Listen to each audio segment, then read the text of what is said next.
Did you know that one country in the Americas received more enslaved Africans than any other?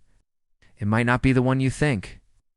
Let's talk about the Portuguese slave trade to Brazil, a story that reshaped continents. In the early 1500s, after Portugal claimed Brazil, they saw a massive economic opportunity: sugar. But their vast plantations needed a huge labor force.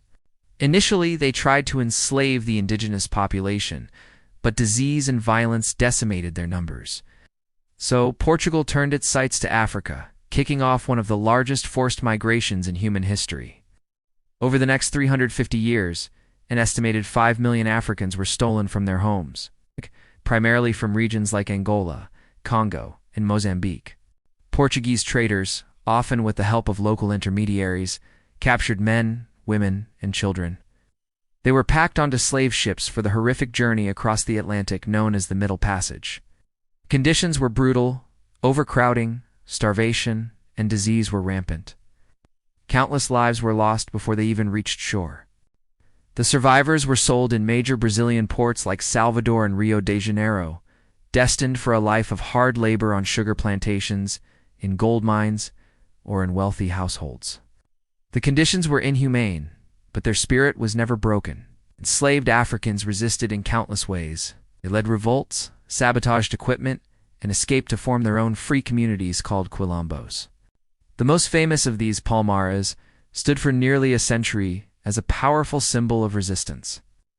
Despite the unimaginable cruelty they faced, these individuals and their descendants profoundly shaped the very soul of Brazil. Their influence is everywhere in the rhythms of samba, the spiritual depth of candomblé, the flavors of Brazilian food, and even the Portuguese spoken there today. In 1850, under immense international pressure, Brazil finally outlawed the importation of enslaved people.